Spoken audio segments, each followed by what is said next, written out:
Obrigada. Bem-vindos ao Mundo Judaico semanal na I24 News em inglês. Sou Emily Francis. Toda semana destacamos histórias, temas e personalidades de interesse judaico em Israel e na diáspora.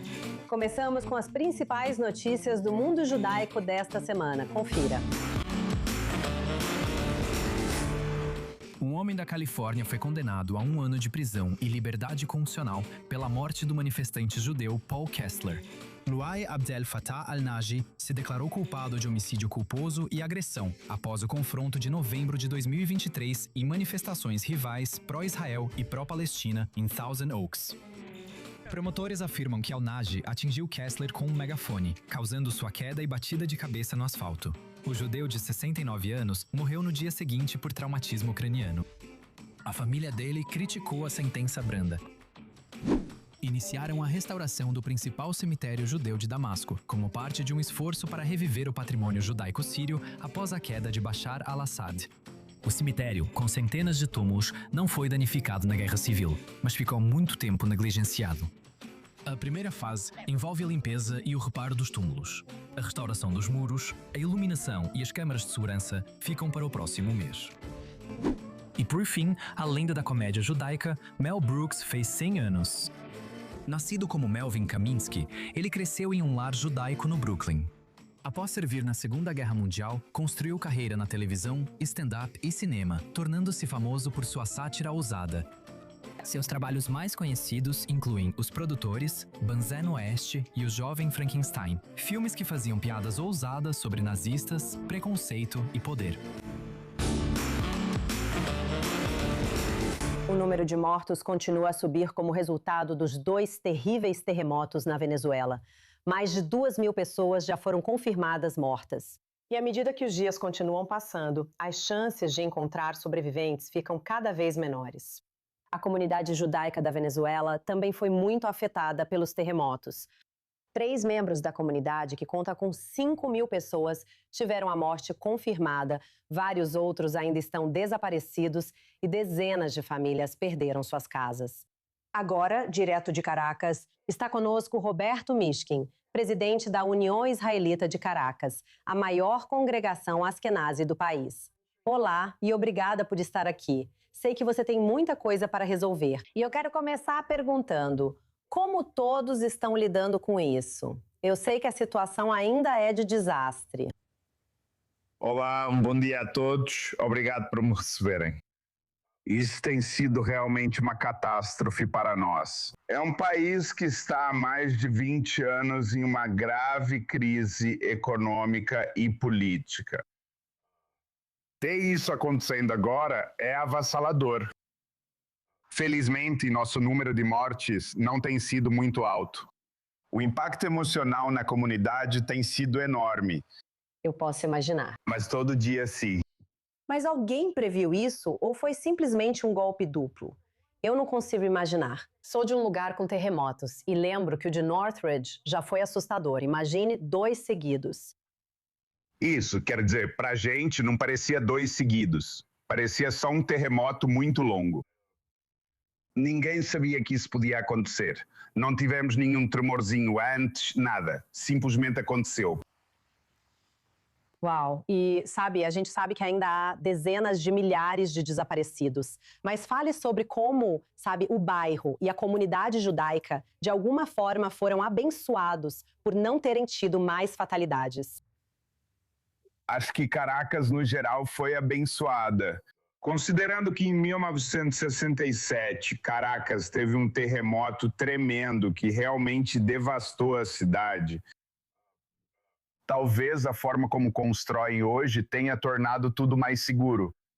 O antigo bairro judeu, que se chama San Bernardino, foi muito severamente atingido. E a parte leste da cidade, Chacal, Chacabuco, Tamira, Los Palos Grandes, também foi severamente atingida. E digamos que em Chacabuco apenas 5 prédios caíram, mas há dezenas, talvez centenas de prédios que talvez precisem ser evacuados depois.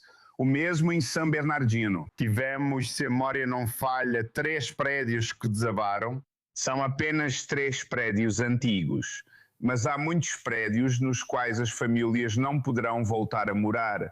Certo, quero dizer, eu posso imaginar sim, do ponto de vista da engenharia, analisar e ver que tipo de dano foi causado, correto? Então explique o que a sinagoga está fazendo como comunidade para ajudar a oferecer serviços humanitários, comida, suprimentos. Somos uma comunidade muito organizada. As comunidades Askenazi e Sefardita atuam juntas, de mãos dadas. Na verdade, somos parceiros na maioria das instituições comunitárias. O Centro Comunitário Judaico, a escola, o Beit Avot. Tudo é administrado pelas duas comunidades, lado a lado, sob o Balacail, a estrutura guarda-chuva. Então, basicamente, já no primeiro dia, nós já tínhamos protocolos de emergência em vigor para nos ajudar a reagir. Nós nunca nos preparamos para um terremoto, mas este é um país complicado. Então, nosso Betachon é muito bem organizado e nossa comunidade é muito bem organizada. Eles sabem que, em caso de emergência, temos 2 grandes pontos de encontro na cidade. Um é a minha instituição e o outro é o JCC. Então, imediatamente, fomos para as nossas instituições. Abrimos as portas, começamos a receber refugiados. E naquela noite, quarta-feira, dia 24, à meia-noite, nos reunimos com o nosso conselho de emergência para começar a planejar e descobrir o que teríamos que fazer nos próximos dias e semanas. Uau, quero dizer, nós sabemos, obviamente, o que aconteceu com as comunidades judaicas nas últimas décadas na Venezuela, desde o regime de Chávez. É assustador pensar que esse é o motivo de vocês já terem preparado medidas de emergência para possíveis casos de antissemitismo e sequestros. Sabemos que tem sido horrível. E, sabe, nós também tivemos que lidar com a pandemia como comunidade. Enfrentamos um apagão de quase uma semana no país, que gerenciamos como emergência. Então, infelizmente, já tivemos essa experiência, mas isso foi uma sorte para nós dessa vez, porque conseguimos reagir rapidamente. Certo, muito obrigada. Estamos enviando muito amor para você de Israel. Obrigada, Roberto Mishkin. Obrigado por nos receber. Uma iniciativa liderada pela Agência Judaica e pelas organizações judaicas da América do Norte, junto com o governo israelense, prometeu construir 1.000 novas casas no oeste do Negev, no sul de Israel. Uma cerimônia ocorreu em Ein Harod, no entorno de Gaza, para marcar o início do projeto. O evento não foi tão tranquilo quanto esperado. Joe Brown, correspondente em inglês da i24 News, traz mais informações. Primeira fase da reconstrução das comunidades na fronteira de Gaza, 2 anos e meio depois de terem sido massacradas. Líderes judeus da América do Norte e do mundo, integrantes do Conselho de Governadores da Agência Judaica, reuniram-se no Kibbutz Ein HaShloshah para lançar a pedra fundamental de um grande projeto de construção. Financiado pelo governo israelense, junto com filantropos e organizações judaicas, o plano é construir e reconstruir 1.000 casas no oeste do Negev, com as primeiras 46 unidades sendo construídas em Ein HaShloshah, uma comunidade onde 90 terroristas se infiltraram e 4 israelenses foram mortos em 7 de outubro. Começamos a cerimónia de lançamento da pedra fundamental para a construção de 1.000 casas e a expansão de 20 kibbutzim, cada um com cerca de 50 novas casas. A vitória é continuar construindo, continuar prosperando, trazendo 1 milhão de olim de todo o mundo, continuar reabilitando o sul e o norte de Israel.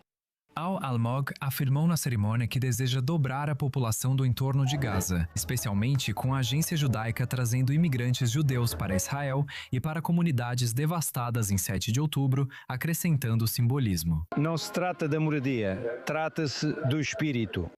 Uma sociedade exemplar é uma vitória absoluta. Não está no campo de batalha. Trata-se de buscar a excelência em todas as áreas e, ao mesmo tempo, nunca esquecer os mais fracos da nossa sociedade. Dar a eles uma esperança. Os enlutados, os reféns, a família dos reféns. Solte ela! Olhe para mim! Um membro da família enlutada fez sua voz ser ouvida durante a cerimônia. Durante o discurso de Bezalel Smotrich, Eyal Dagel, pai de Rony, observadora das FDI morta em 7 de outubro, hostilizou o ministro das Finanças devido ao que considera falhas do governo antes e depois dos ataques. Todos os judeus do mundo precisam entender que este governo está causando um desastre irreversível aqui no Estado de Israel. Você não me ama. Se você me amasse, teria protegido Ronnie. Ronnie foi queimada. Você não me protege e não me ama de verdade. Eshel foi uma das poucas a protestar contra a visita de Smotrich, enquanto muitos ainda estão insatisfeitos com o que vem como falta de responsabilização pelo 7 de outubro. Apesar de ser incomum um ministro ser confrontado por alguém do público e não conseguir sair, Smotrich continuou, comentando sobre o subsídio de 330 milhões de dólares que o governo destinou à iniciativa da agência judaica. Muito do dinheiro arrecadado para o projeto veio de doadores individuais ou de arrecadações em grupo, com grandes doações vindas de grupos em Chicago e na Flórida. E em um momento em que a polarização política, até mesmo dentro dos próprios partidos, está em seu nível mais alto, os grupos judaicos permanecem firmes em seu apoio a Israel. A história do nosso povo sempre teve divisões, mas agora, quando a situação é difícil, precisamos nos unir. E eu acho que é isso que isso representa. Eu acho que nas comunidades da diáspora, para nós, assistimos horrorizados ao que aconteceu. E é uma honra, mas também uma obrigação reconstruir. Enquanto Israel e a diáspora se recuperam e processam os ataques de 7 de outubro no seu próprio ritmo, um esforço conjunto do Estado judeu e grupos judaicos busca reconstruir fisicamente as comunidades da fronteira de Gaza em memória da geração que tombou e em benefício das futuras gerações. Nossa próxima convidada é uma ativista, cineasta, que tem viajado pelo mundo tentando ter conversas cara a cara com aqueles que têm criticado Israel e o povo judeu. E ela também produziu uma série documental muito envolvente, mostrando que centenas de milhões nunca foram perdidos. Há 2 anos, nossa equipe iniciou um projeto para documentar comunidades judaicas desconhecidas, começando pelo continente africano. A história das tribos de Israel foi vista como um mito por gerações, mas sempre foi realidade. E se a resposta sobre quem são elas começar na consciência de nossa humanidade, após filmar em 9 países africanos e superar um sequestro de 3 semanas e obstáculos inimagináveis, precisamos ainda mais do seu apoio para concluir We Were Never Lost. Torat Adonai Temimah! Torat Temimah! Torat Adonai Temimah! E estamos muito felizes em ter Rudy Brockman conosco no estúdio. Obrigada por estar aqui. Claro, é bom estar aqui. Eu venho acompanhando o seu trabalho há bastante tempo. Quero dizer, você tem dedicado anos e anos a esse tema. E você mesma tem uma história tão interessante. Explique a trajetória da série We Were Never Lost e por que sentiu que precisava fazer isso. Claro, muitas histórias começam em uma casa Chabad. Eu era estudante na Universidade Columbia, em Nova York. Eu estava em uma casa Chabad quando uma ex-aluna se aproximou do rabino com uma grande kippá. Ela disse que conseguiu aquilo na África. Ao ouvir sobre judeus lá, pensei em sul-africanos, etíopes, israelenses depois do serviço militar ou empresários expatriados. Ela mostra no celular judeus negros com tefilim, falando de Mashiach e querendo ir para o exército em Israel. Fiquei surpreso. Como pode haver outros membros da nossa família sobre os quais nunca ouvimos falar? Percebemos que atualmente os 16 milhões de judeus descendem apenas de Yehudá, Binyamin e metade de Levi, embora sejamos 12 tribos. 9 tribos e meia de Am Israel ainda não retornaram e permanecem espalhadas pela África, Ásia e América do Sul. E o objetivo do nosso projeto é trazer as histórias deles de volta à consciência contemporânea, reconectá-los, é claro, da maneira correta e ser capaz de reconstruir o que Israel deveria ser. Se você quebra um vaso em vários pedaços e quer remontá-lo para que segure a água sem vazar, precisa de todos os pedaços. E quero dizer, nós sabemos porque todos os nossos profetas, desde o Rambam, vêm falando sobre as tribos perdidas. Quero dizer, muito do propósito de ir para os Estados Unidos também era pensando que encontrariam as tribos perdidas lá. Mas fale sobre a África em particular, porque há tanto interesse em, você sabe, provas de que muitas das nações africanas vêm diretamente da destruição do Segundo Templo. Claro, explique isso. Já conhecemos os Beta Israel, judeus etíopes. Se havia comunidades judaicas em lugares próximos de Israel, a América fica muito mais longe do que a África. Outras comunidades também se espalharam pelo mundo. Agora, se você for para a África do Sul, Zimbábue, África do Sul, até mesmo na costa leste, na Tanzânia, você encontra judeus iemenitas que viajaram para esses lugares. Você tem os longos chofares iemenitas feitos de kudu. Não existem kudos no Iêmen, é um antílope que só é encontrado na África. Havia várias rotas comerciais dos judeus iemenitas, e com a chegada do Islã e conversões forçadas, muitos fugiram para a costa leste da África. Os ibos descendem da tribo de Gad, fugiram pelo Sahel e chegaram ao sul da atual Nigéria, região chamada Biafra. Literalmente é chamado de Beafra dentro da África em hebraico. E assim eles mantiveram a Nidá, mantiveram a circuncisão, mantiveram o Rosh Chodesh, a celebração do início de um novo mês. Eles mantiveram Kashrut, mantiveram essa identidade de que fazem parte de Israel e que um dia voltarão para casa. E hoje, com as viagens, com as redes sociais, com a possibilidade de chegar a esses diferentes lugares, isso se tornou possível. Temos a responsabilidade de perceber que temos outros irmãos e irmãs nossos por aí. Alguns deles precisam fazer diur, alguns precisam fazer diur humad, diferentes conversões de acordo com a halachá perante o tribunal religioso. Mas, dependendo da decisão, sabemos que há algo aqui e precisamos esclarecer isso para reunir toda a família de Israel. E você está fazendo isso, mesmo com resistência. Você já é uma lutadora, uma soldada. Você, sabe, foi uma soldada solitária e teve que estar envolvida tanto na guerra em Gaza quanto também no Líbano. Então você está se submetendo a muita coisa.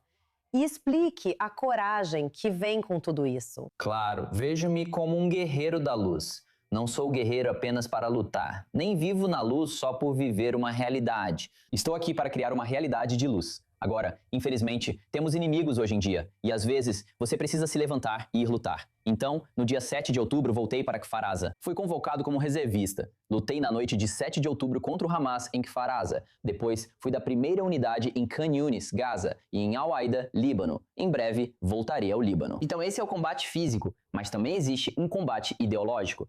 Podemos ver que o mundo, todos os diferentes extremos, estão chegando à mesma conclusão, de que os judeus são a fonte do problema. A direita nos acha de esquerda, a esquerda nos vê como direita, e somos considerados inimigo número 1 por supremacistas brancos, neonazistas, supremacistas negros, seguidores de Farrakhan, cristãos extremistas, muçulmanos extremistas e secularistas extremistas. Todos os extremos concordam, os judeus são o problema. E para mim não é por fazermos algo errado, mas por não fazermos o suficiente. Nós, como povo judeu, temos uma visão, temos uma missão, uma que escolhemos, que é fazer Tikkun Olam, curar o mundo, e ser Or Lagoim, uma luz para as nações. Então, o que significa curar o mundo? Onde houver ódio, inveja, materialismo, idolatria, nós temos que consertar isso. O que significa ser uma luz para as nações? Quando as pessoas estão vivendo na escuridão, elas não conseguem enxergar, elas ficam esbarrando umas nas outras. Podemos ver todas as nações esbarrando umas nas outras e brigando. Nós somos a nação que deveria acender a luz para que as pessoas possam caminhar. Agora, se você tem um corpo e cada nação tem sua própria função, qual é a função no corpo humano que cura o corpo e fortalece o resto dos órgãos? É o sistema imunológico. Quando o sistema imunológico faz seu trabalho, o corpo é curado, o corpo está saudável. Quando o sistema imunológico não faz seu trabalho, o corpo fica doente. Então, não somos culpados pelas doenças porque as criamos. Somos culpados pelas doenças porque temos a responsabilidade de corrigi-las. E é isso que estou dizendo. Culpados por várias doenças na história. A peste bubônica foi nossa culpa. Sempre culpavam os judeus. Então, sabe, por fim, você realmente está interagindo muito com as pessoas nas ruas dos Estados Unidos. Você tem uma forma especial de se conectar e informar. Acha que isso tem sido eficaz?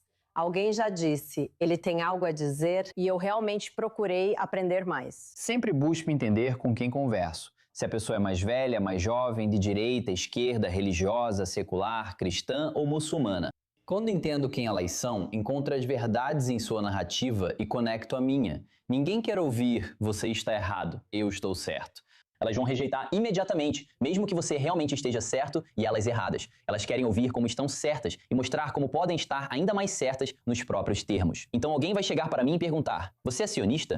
Percebo pelo seu jeito de perguntar que você provavelmente é anti-sionista. Antes de responder, pergunto, como você define sionismo? Quando me dão a definição deles, percebo onde erraram, o que acertam e como posso apresentar outra definição para mostrar uma nova perspectiva. E eu acho que isso é uma ferramenta de comunicação para qualquer pessoa. Sempre que você estiver conversando com alguém, o objetivo não é simplesmente regurgitar informações que você pode repetir na frente do espelho. O objetivo é que a pessoa te entenda. Então, primeiro entenda com quem você está falando e conecte a sua verdade à verdade dela. Uau, lindo! Continue com um ótimo trabalho. Obrigada, Rudy. Estamos ansiosos pela primeira temporada da série documental. Não é o champanhe. Bezrat Hashem. E falando em empolgação, 8.000 atletas de mais de 40 países estão em Israel competindo em mais de 40 esportes na 22ª edição dos Jogos Macabeus. Crianças de 15 anos até atletas de 87 anos estão participando das Olimpíadas Judaicas. com espírito esportivo e sionismo a todo vapor.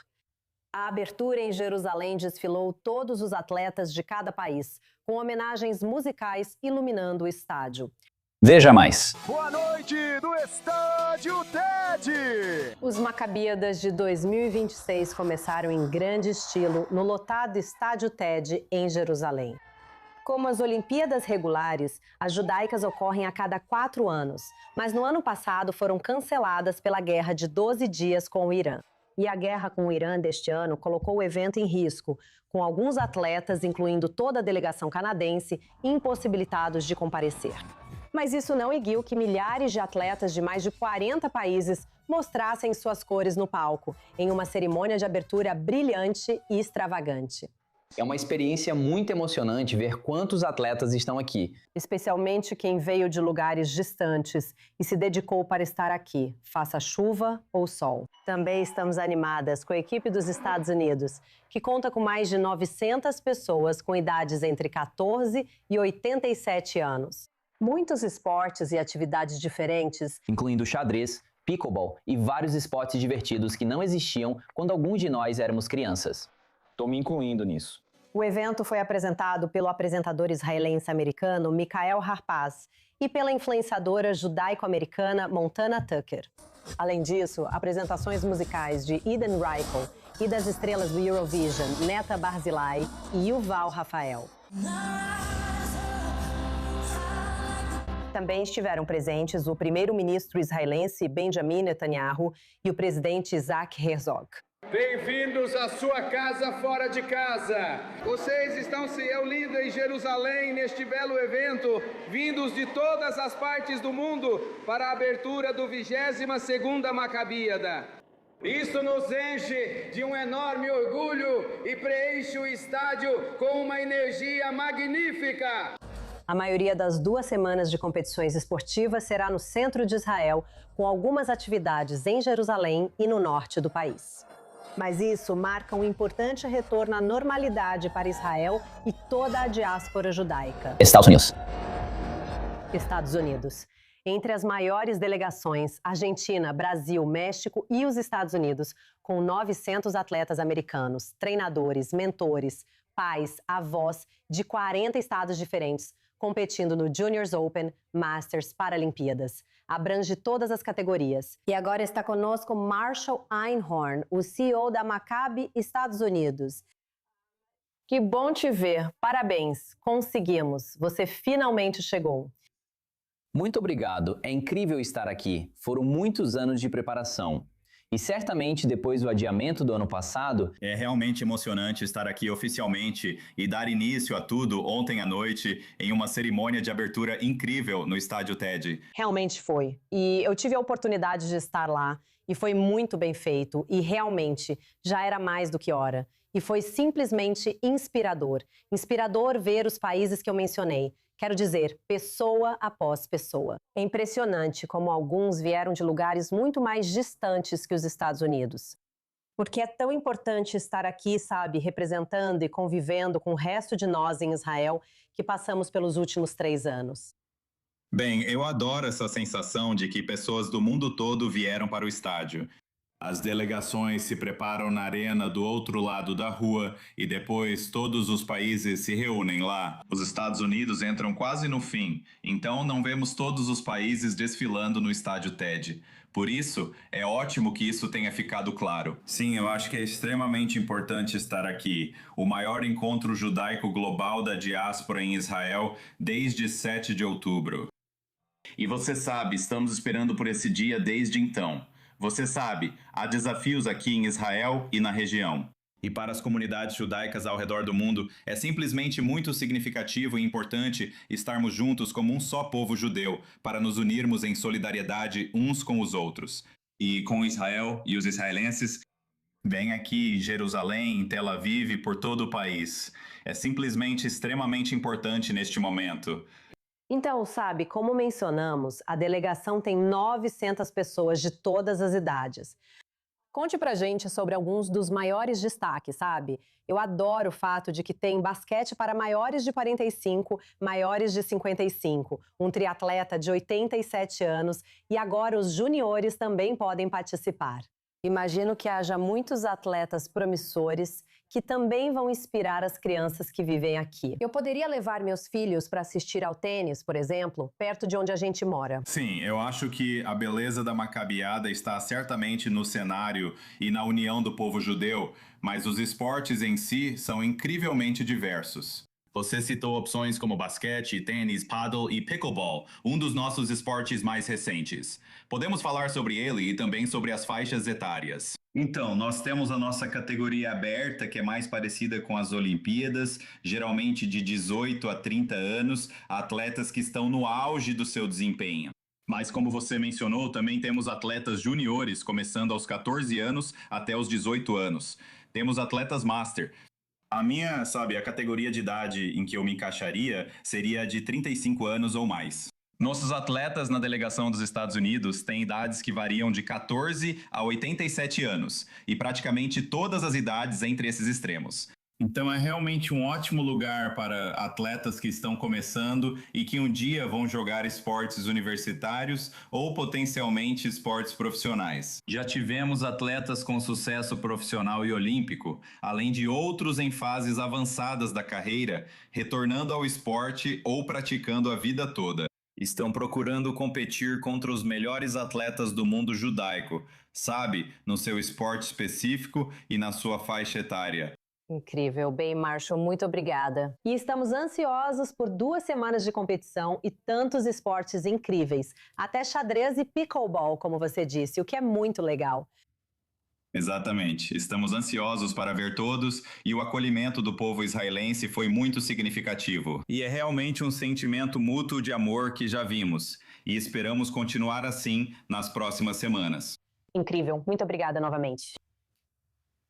Obrigado. Isso é tudo para o episódio desta semana do Jewish World Weekly. Obrigado por assistir. Acesse nosso canal no YouTube da I24 News, site ou redes sociais para ver trechos deste e de outros episódios. Sou Emily Francis. Obrigada por assistir e Shalom de Tel Aviv.